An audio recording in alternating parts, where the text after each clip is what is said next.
Hello, hello. Welcome for another episode of the Author Spotlight. Hey, it's your host with the most, your main man, Darren M. Palmer. So excited to be with you again, where I get the honor and the privilege to be able to go behind the scenes with best-selling authors from across the globe. Today, I have on a good guy by the name of Derek Tye. Derek is primarily known for being a successful real estate agent and real estate business owner in the Cincinnati, Ohio area.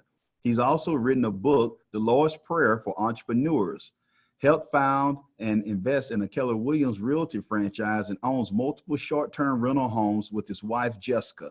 After graduating Northern Kentucky University with a bachelor's degree in business in 1998, he pursued experience and growth in the corporate world through positions at Hasbro, Cincinnati Bell, and U.S. Bank. In 2004, he started a career in the real estate business. From 2004 to 2019, Derek and his team, the Tye Group Realtors, has sold over 1,350 homes. They are part of Keller Williams Seven Hills Realty in Cincinnati, Ohio. His personal mission is to build, inspire, and love people to live up to their God-given calling and live life to the fullest. I just wanted to share a little bit about him and his specialties: real estate sales, investing, public speaking, relationship building, teaching, and new construction and coaching, a host of other things. And I don't want to leave out author. Welcome to the show, Mr. Tye. Thank you for coming on the Author Spotlight. Yeah, well, thank you for having me. It's an honor. It's awesome to be here. Awesome. Thank you for coming on.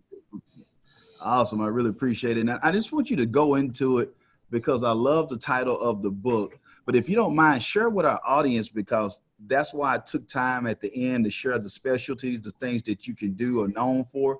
I know some of them are already thinking to themselves, why did he write this book as the first book? Could you share that with us at first for the interview? Yeah, that's a great question. So I've been thinking about writing a book for about 3 years. My mom, of course, everybody's, hopefully you got a mom in your corner that's pushing you a little bit, right? So my mom's like, hey, you need to be president or write a book. And I thought this might be the easier thing to get done. So it depends, right? So, and basically my mom encouraged me from a young age to be all I can be. She was working, she wanted to be a stay-at-home mom, and she wasn't able to. My dad was disabled, and I talk about this in the book.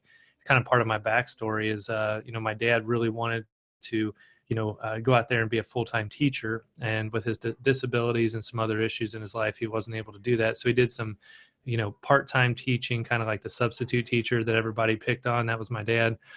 So he was a great guy. So I always felt bad because I was one of the people that probably picked on those teachers too.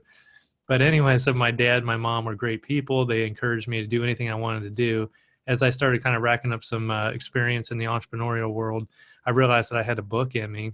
And over the time, the last 15 years, specifically the last 3 years, I felt this real strong, calling, basically, like God giving me, you got to write a book. And so I've been writing all these notes for 3 years, and it just kind of came together. I went to this business conference back in March of this last year, and I had these people actually kind of prayed for me. I don't know what your belief system is out there, but people prayed for me and they said, Derek, you need to write a book. And I was like, okay, finally, I'm going to get this done. Shortcut the story a lot. Ended up meeting a couple people. I met a publisher and they said, yeah, you got a story. Let's write it. And there's a lot more to it, but it came together in about 3 to 4 months once I kind of really put my foot on the gas pedal there. You know what? Thank you for sharing that with us, Derek. And for those who are tuned in, I want you to understand the importance of having those who are around you who can see things, that are willing to have those moms. Even if it's not your biological mom, we all need those type of moms out there that's willing to push to help you fulfill your full potential out there. So if you're thinking about it and wondering, and you might have this lackadaisical approach with it, but when you got somebody like that in your corner who's saying hey, you got an amazing story, hey, go ahead and do it, I want you to move forward just like Derek did, because now he's able to help plenty of people across the globe with his story. He doesn't have to be up on stage for him to make an impact, just like with real estate or whatnot. I like to call it, instead of just residual income, he's also able to make a residual impact, because it's just a gift that keeps on giving. He doesn't have to actually be there to do something. It could be someone just picking the book up off someone's coffee table and reading it or whatnot. So the exponential impact that Derek's able to accomplish now by, I like to say, multiplying himself by having the content out that's allowed for him to be successful and share his faith and his entrepreneur journey, I think is brilliant. So if you're thinking about the same thing, whether it's a nonprofit or just your testimony or whatever it is, or your area of expertise, definitely move forward on that. Now, Derek, you sharing that, and I understand where, the understanding, but what made you believe, because you got the book done, we know that. Let's go back a little bit. What made you have the mental fortitude to be able to go ahead and do the book once you said you wanted to do it? Because you know how people do it. They'll say, oh, I got a book in me too, Derek. I'm going to write it. And it might be years go by and they never do the book. So what made you believe that you could write a book when so many had failed at the task? Well, that's a great question. So it's going to be a two-part answer, if that's all right. So first part is, yes, I knew I needed to do it. And I felt that nudging in my spirit and my soul, like I need to do it. So let me give you a little quick backstory on my life. So I've got 5 kids ranging from 18 years old down to 7. We have a special needs daughter who we adopted from China who requires a lot of special attention. She has multiple disabilities, currently in a wheelchair, stuff like that. And we're running at the time 4 businesses. So we have our real estate entrepreneur business of selling real estate. We've got our real estate business of owning rental properties, and these are short-term rental properties. We own 4 of them, which requires a lot of time. We actually own a farm, which we do farm visits, tours. We have 75 animals on the farm. And I also am part owner of this real estate franchise.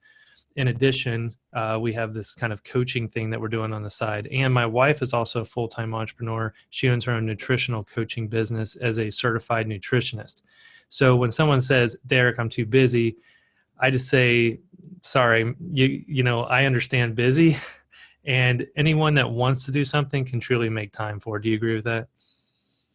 Oh yeah. Oh yeah. Oh yeah. I love it. I love it. That was a perfect segue, into that next question. How in the world were you able to create content with all those titles? Now, for those out there who are just really crying because you had to pick up and you had to carry the kids to the grocery store with you, and you know what, you missed because you had vacation Bible school during the summer, and that's the reason why you couldn't get it done. You just don't understand the life that I have. I think he really put us all to shame with that list that he has or whatnot that he's able to get done. So if it's important enough for you, you will get it done. So Derek, give us, how in the world was it getting up early? Was it when everybody went to bed? Was it on the commute, recording yourself? How did you create content with your busy schedule?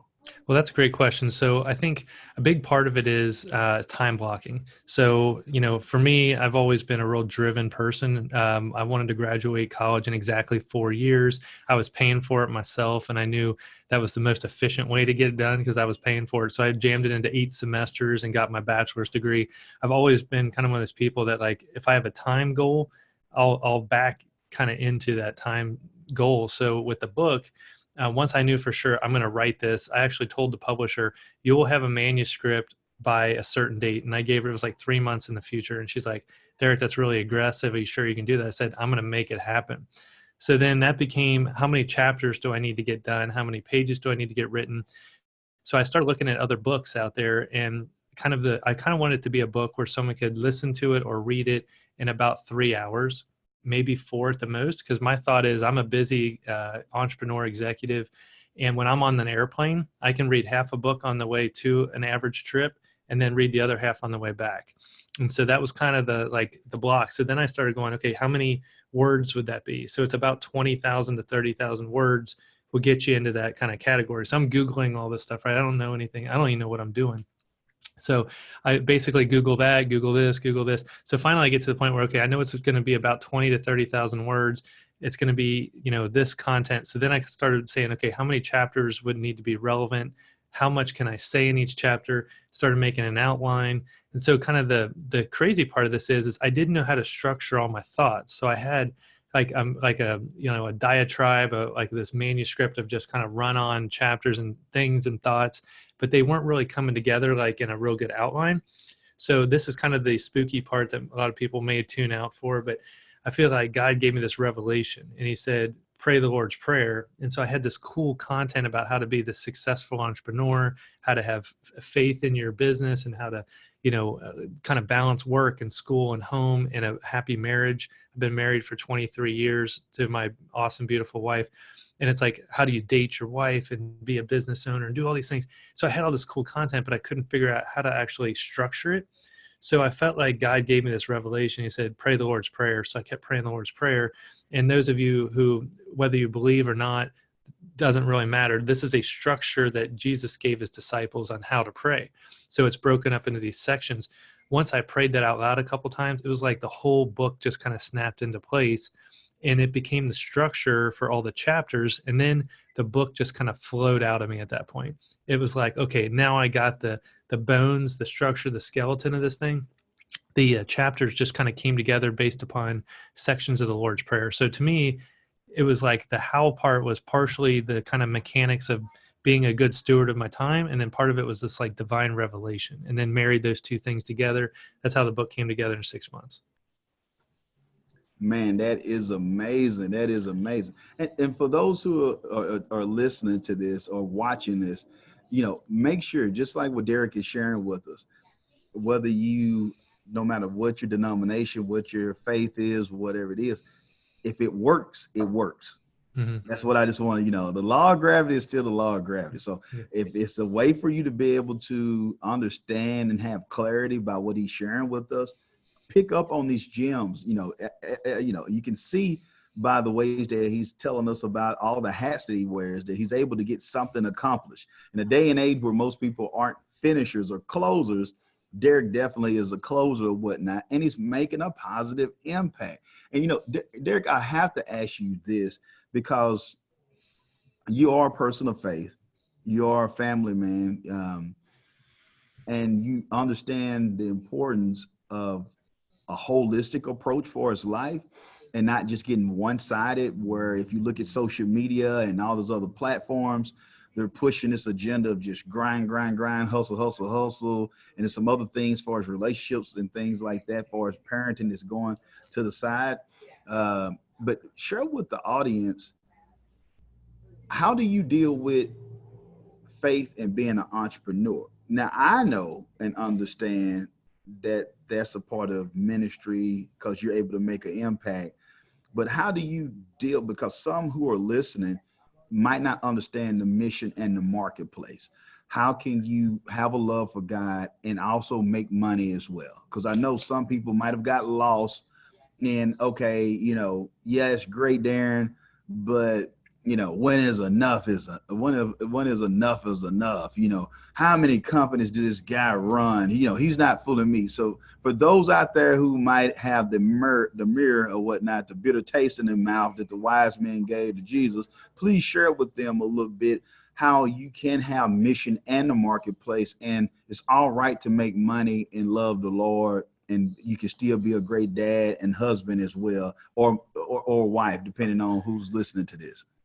Well, honestly, man, this is what that book is all about. And I'm so happy you brought that up, because all the chapters in this book are personal examples. They're my failures. They're the things I thought I was getting right, then I got wrong. But there's kind of two parts of being a business owner in the workplace. You can either be a covert business that follows God, or you can be an overt business. There's examples of these out there, and I believe both of them serve a purpose. So my real estate company is not like a Jesus fish on there. I don't like put a cross on the table when I go to have someone sign a contract. I don't say, hey, we got to pray about this before you sign a listing agreement with me. That's what we call a overt business. Like, you're pushing it, right? That's not what my real estate company is all about. I've sold 1,350 homes because people think I'm an amazing real estate agent. And I'm not saying that to brag. That's just the truth. I mean, if you look at every review site out there, anybody, Google and Yelp and, Zillow and all these sites, they all rate me as a high-ranking real estate agent. The reason is because I give excellent service. So if you go out there, I don't care what business you own. If you're cleaning houses, if you're the floor supervisor at Wendy's, I don't care what you're doing. If you're listening to this, do whatever you're doing with excellence. That's the number one to get started in any entrepreneurial game. Before you can say, hey, I'm going to be a God business, I'm going to be a, the Christian entrepreneurship thing. stop taking, just take all the labels and put them aside and just be an excellent employee. There's a scripture in the Bible that says, do as if you're working unto the Lord. So you do, like if God himself was your employer, how would I do this job? Even if no one could see it. So you have to start, number one, with being an excellent employee, excellent business owner. You serve people when they don't even know that you're serving them well. You might have to do stuff in the background and people are never going to congratulate. It's just like your kids. I use this example. My kids, when I pick them up from soccer and I take them from soccer to baseball practice, or I take them home and give them dinner, they don't thank me like, Dad, thank you so much for picking me up on time. Thank you for taking me and giving me a complete nutritious dinner tonight. My kids have never thanked me for that. But I do it because I love them, right? I do it because I want to serve them. I don't do it because of the gratitude. So a lot of us are going around, we got one hand out this way where we're trying to help somebody, and then we got the other hand out saying, pay me, pay me, pay me, give me recognition. And the problem is you start walking around like that, you're not gonna be an excellent business owner. You got to do things just because it's the right thing to do when no one's looking. And that's part of this covert versus overt faith thing that you were kind of alluding to. I love it. Love it. Excellence. Excellent. So, if you got the fish out there, nothing wrong with it. But if you got poor service, or you're not prompt, or you're not doing the things that you say you're going to do, you still falling victim to just poor service, period. It doesn't matter what your faith is. It doesn't matter your color or your gender. If it's just horrible service, it's just horrible service. But if you operate with excellence, it tends to have domino effect, or as the other Darren Hardy would say, the compound effect or whatnot, far as you will find referrals. I had a gentleman share this, and this goes along with what Derek is sharing with us, the importance of, you have to watch yourself. If you've been in business for a while, and that could even be, I don't know, 2, 3 years, 4 years, whatever number you want to put on it, it should be where you are finding yourself getting some type of referrals. Yes.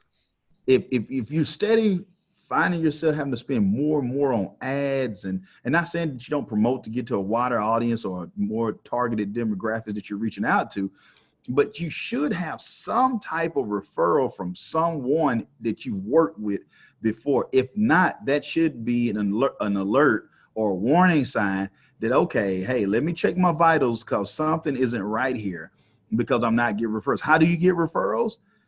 Excellent service. Extraordinary service, and that's the thing that no matter, and then you know what, you're not limited to the amount for the investment. You're not limited to what's going on around in the market, no matter who has a new shining toy, a new technology. People do business with people who they know, like, and trust. So if you're doing an excellent job, more likely it will be easier, because the highest expense is going out there and copying or getting a new client. So the more you're able to have that retained, be able to retain a good quality, and the lifetime, the LTV, the lifetime value of that particular client is the thing that I think most people, they minimize. And that could be the thing to come back to haunt you, because, just when you're thinking there's going to be a down market, it's really not a down market for you, because people remember that excellence. So when it's going to, and the price is a myth. So they're not looking at that. They're just thinking about, can you get the job done? Do I have to worry about, I could go with this person here that gave me a card at church, but I think I'm going to go with Derek, because Derek found this for me. He had the place looked at. He gave me advice on investment property as well. I just want to keep that relationship. I don't want to have to think harder. Most people are comfortable, and let's face it, we're in America. A lot of us are lazy. We don't want to spend and have a headache of trying to find somebody new when we already know if it ain't broke, don't try to fix it or whatnot. Do you agree with that, Derek? Yeah, so there's a huge gold nugget out there. Everybody should pay attention to this one. And this is something that took me years to figure out. So a lot of people chase money, especially if you're writing a book. You might be thinking, hey, if I write this book, it's going to sell 1 million copies, I'm going to get rich. Or, hey, I'm going to start this business, I'm going to get 1 million customers, I'm going to get rich. And the problem is, there's no problem with money, because you asked this question earlier and I never answered it. Money follows value. Okay. So if I asked you, Darren, if I said, what's the limit on how much money an average person should make? Everyone kind of has a number in their head, like, well, if they make $1 million a year, or make 100,000 a year, whatever number, doesn't even matter. What if I said to you, which I believe there is no limit on that. I believe it's unlimited, but that's just my opinion. But what if I asked you a different question? What if I said, what's the limit on value that you should place on your services? And you'd say, well, I want to give unlimited value. Like I don't want to ever limit how much value I give to somebody. What if I said to you, do you want to be limited? And when you buy a service or product, do you want to have a limit on the value you can get from that? No, you want unlimited value from that. So when we think about value and money, they're connected. If I can go out there and provide excellent service, which you just talked about, I'm going to create value in the eyes of my customer, my client. Therefore, there is no limit on how much money I can earn. Okay, so people put the focus on the wrong thing. They put the focus on the money part and not the value part. So what we should be focused on is how can I create massive value for other people? Okay, and you said something awesome earlier. You're talking about the book. The book is a seed. Okay, I'm planting seeds in the garden. I'm planting seeds in the forest.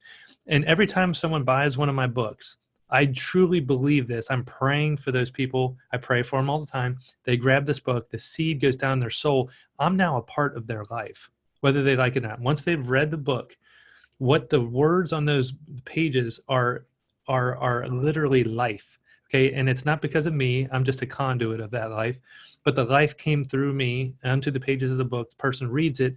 Now that truth and that revelation is implanted in their soul forever into all eternity. It sounds like super crazy voodoo stuff to some people, but this is the truth. I don't care what book you read, you're reading that author's life, their soul, their spirit. You're reading that, whatever content, whatever, if it's a good book, bad book, whether it's pornography, whatever that person listens to and reads, it becomes a part of that person. Okay. Sorry to break it to you guys. When you watch something on Netflix, when you watch something on HBO, when you watch the evening news, that becomes part of you. Okay. When you consume the content. So what I'm saying is when you provide good seed value to people, that becomes part of them also. So you want to, if you want to get super excited about writing a book, you want to get super excited about starting a business, or even just leveling up in your job, think about how can I create massive value in someone else's life? And I'm going to plant a seed for the future, for all eternity, into that person because of the person I am. All right, y'all. Derek is dropping bombs on us, man. Take shelter. Take shelter. I mean, my man is dropping bombs, value bombs all over us. And that is so important for us to understand, especially those who are, it doesn't matter who you are, but especially those who are dealing with the issues of what's in your subconscious mind or whatnot, and what's a part of you by things that you heard, even since you were in the cradle or whatnot. By the limited thoughts far as how others have viewed funds or funding or business or money or whatever it is, or relationships or health. It's so much that's not even us, that's actually a part of us, because it's just been poured in us without us even understanding it. But just like you said, whether it's that certain TV show or if it's certain things or whatnot. And I just got to share this, Derek. It's just even something with our youngest son. We have to watch it even more now. Me and my wife, we really are careful about what they watch, but then we're even finding stuff that you think is kid friendly. You can come to find out that, like, wait a minute, this, we got to reevaluate this, because it could be a part of a certain brand that you grew up with, or something you got to look at, like, wait a minute, Yep, now we even dealt right. with some dream stuff where, we think, oh, just watching a little karate thing, but they had some other stuff going on with, villains or whatnot that, got the wrong image. So here we are with our 4-year-old having some dreams or nightmares on some stuff because of stuff that he received that we thinking that we're protecting him from, because it's supposed to be a quote unquote children's type thing that he's watching. And all of a sudden, he's having some night, but we had to watch, like, oh man, even with this, it can become a part of your spirit or become a part of you with anything or whatnot. And so, it's not an idea for that person out there who's wondering, all of a sudden you got a taste for a beer, but you didn't realize that they've shown you commercials over and over during the football game of a nice tasty cold beer, and you wonder, or you find yourself going and buy pizza and you were like, wow, man, I got a taste for a pizza. No, you didn't. They just showed you those commercials about the pizza over and over. So now all of a sudden you got wings and you got a big Dr. Pepper and you got 2 or 3 pizzas, and you wonder how it ended up at your front door or whatnot by Uber Eats. So thank you so much, Derek, for sharing that with our audience. And I want to go a little bit deeper, Derek, while we got you on. Share the benefits, because you alluded to this before we stopped. What has been the understanding for you, or knowing that you actually did this? You accomplished it. It's another accomplishment by you getting the book done, but also share with us some of the feedback that you have received from others that have been able to truly be able to digest what you've given them, and what has been, your thoughts on seeing this seed sown into people's life and see it come to fruition, your thoughts of what God had poured into you to make an impact on people's lives. Well, that's a great question. So, a couple of things that jump to my attention. Number one, I've had people that are of faith and not of faith read the book. And the one guy who is a really good, awesome real estate agent in this market center came up to me and said, Derek, I'm not a Christian. I'm not a believer. I think he's agnostic or atheist. He's a nice dude. And he's like, I read your book. He's like, there was so much business knowledge packed into this book. And I'm like, what a blessing to me that somebody who wasn't of faith read the book and said, there's so many good tactical business strategies. So even if you wipe the faith part out, which I don't believe you can completely take it out, it's like, the leaven in the mix, right? It's in there. But I do believe that it's awesome that God does have just really good quality content that he gave me. And what's neat about that is that the book can exceed just the Christian quote unquote audience that I had in mind. It can be good business practical knowledge for other people. So that's one impact I've seen. The other one is one of the early readers of the book was Dr. Darlene Mayo. She's a neurosurgeon and neuroscientist. And she read the book. She was one of my kind of early adopters that wanted to read the manuscript. She said, Derek, this thing is going to blow up. It's crazy. She goes, would you be okay if I co-authored a workbook version of this to help people take this content and actually use neurosurgeon or neuroscience to help implant these ideas in their head to actually make real change in their life? She goes, would you be open to, she's like, I've never done this before, but I would co-author it. She's written like 7 books. And so she co-authored a workbook version of the book so that we could give people another opportunity to go even deeper. So, because she's like, Derek, I think people are going to read this and they're going to get to the end and then go, other than rereading it again, what am I supposed to do?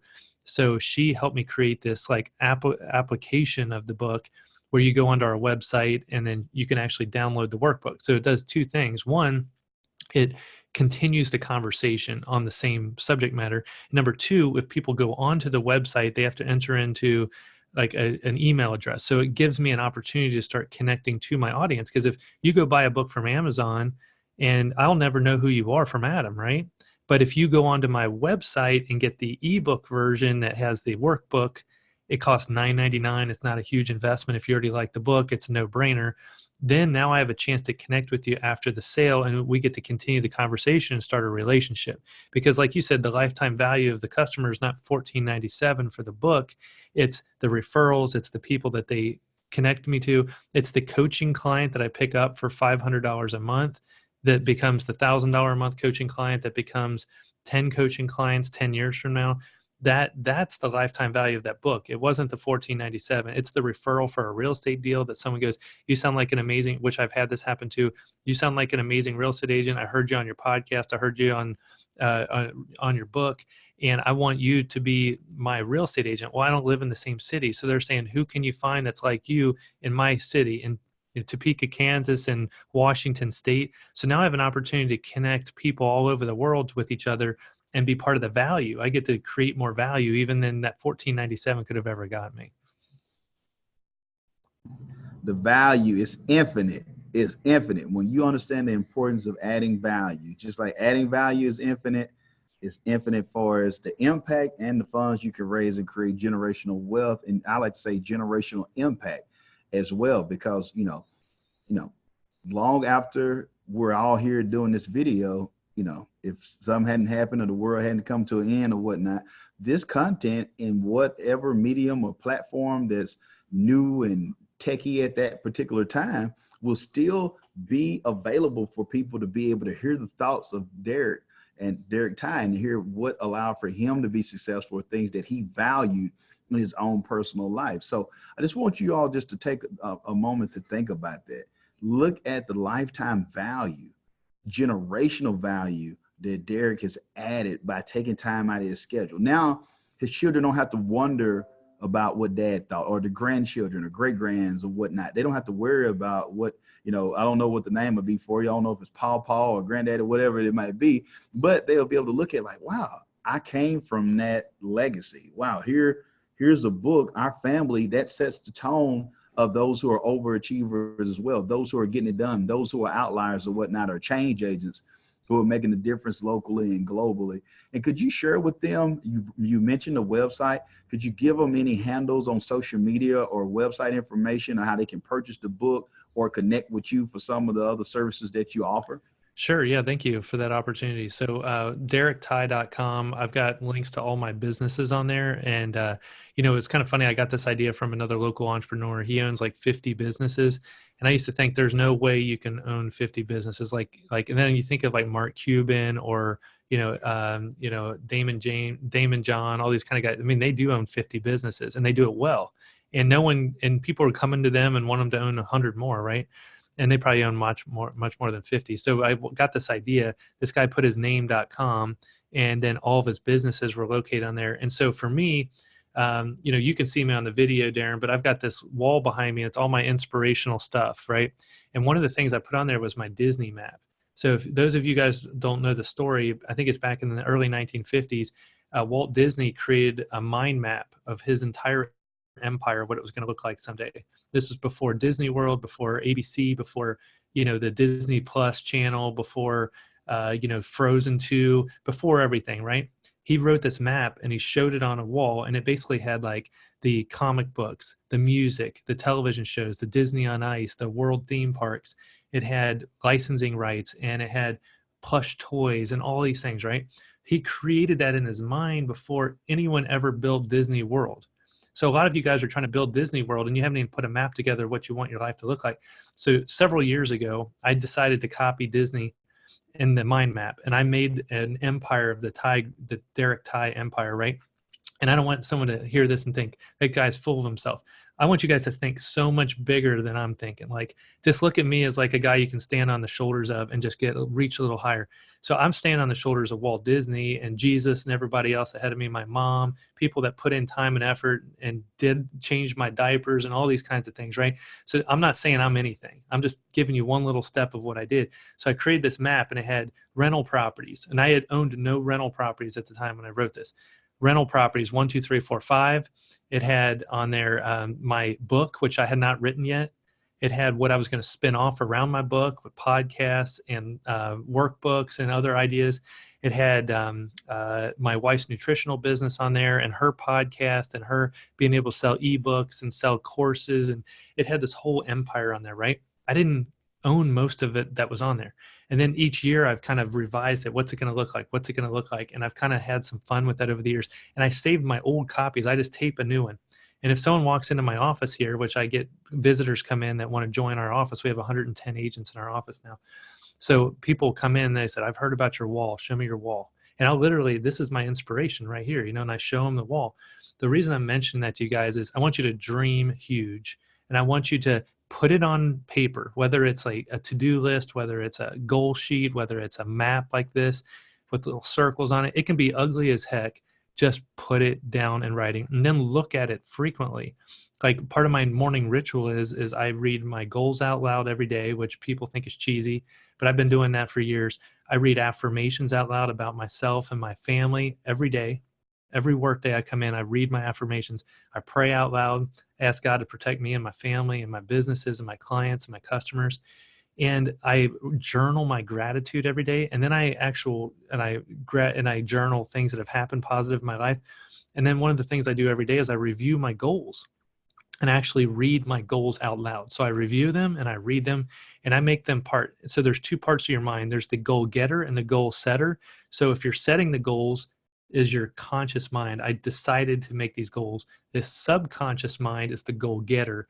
Throughout the day, it remembered what you said that morning and every day, and it's going to go out and actually help you achieve those goals. So if I can leave you guys with one thing out there with writing a book, set the goal and then let your subconscious mind start achieving that goal. Man, this episode is like Campbell soup. It's good, Derek. I'm telling you, man. I mean, you brought it on home for me. This is amazing, amazing content. I know it sounds cheesy, but I'm just here to share with you all. This is something about what Derek has shared, and I don't want to assume that everyone is going to masterminds, reading the same type of stuff that me and Derek is doing. But if I can tell you, if you don't listen to any other show, the information that he shared with you today is powerful. Now, I know some of you say, oh my goodness, here Darren goes with the woo woo, and he found somebody else with some more woo woo as well.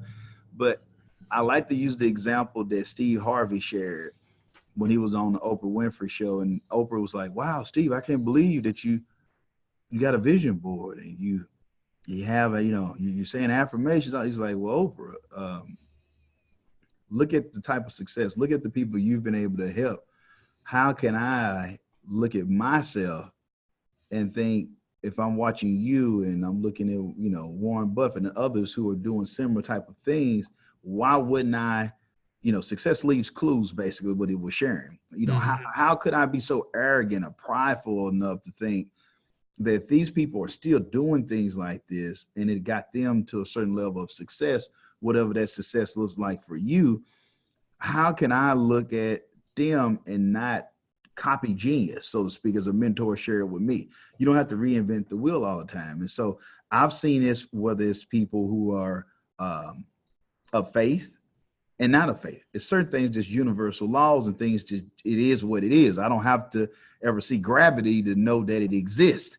So it has to be something to this. And so I'm just thinking about you, Derek. Here you are again, sharing it. I mean, you might be detached from some of the huge names or whatnot, but here's a guy who has an understanding of his faith. Here's a gentleman who loves his wife. Here's someone who wants to be an excellent father, who desires to add plenty of services, help as many people as he can. He's willing to go out and adopt. He's willing to love with the love of Christ. It's just so many things that he's doing. He's empowering people. You heard how many agents that he has. Okay, he's making a global impact. Look how many people are able to eat because of his obedience, because of him thinking bigger. The doors that are opening for people to have a positive work environment, to have somebody like Derek to be your visionary or to be your leader is truly a blessing, because you got somebody who actually cares about you, not only on the job, but also, in every area of your life. So that's the type of growth culture that you want to be a part of. And instead of just sitting on the sideline and complaining about big business and, oh, you don't have a great place to work, you could be the one who could actually provide the right opportunities for people to be able to soar and also grow in their faith, grow in their relationships, and to have more of a holistic approach instead of being depressed, high blood pressure, spazzing out, losing their minds because they're not in the right environment. So you can be that change. So thank you so much, Derek, for just, here it is from somebody that we know who might not be on TV all the time. You don't live in London. You're not in New York. You're not in LA, but you're still making a great impact, man, across the globe. So I just want to thank you so much for taking time out of your busy schedule for us to be able to connect with you and just pick up on some of those successful habits that you have that allow for you to be able to continue to move forward and hold everything together. So thanks again. Yeah, you're welcome, man. I just want to leave with your audience, man. Just go out there and make something happen. You got to take one step at a time. And, like I grew up, I didn't, in the book, we talk about this, but I grew up pretty humble and very, a small home, 1 bathroom, 5 kids, gravel driveway, no central heat or air conditioning, no garage, no basement, like just a little house. My family made it work and we worked hard. And the success that I've achieved over the last, 20, 25 years, is all God, man. It's all him and obedience. And I've gotten some crazy stories that have happened. Like you wouldn't even believe. Most people don't believe me, but God just keeps giving me one opportunity after another. I just keep stepping one step at a time. He says he'll illuminate our path, but you got to be walking to be on a path.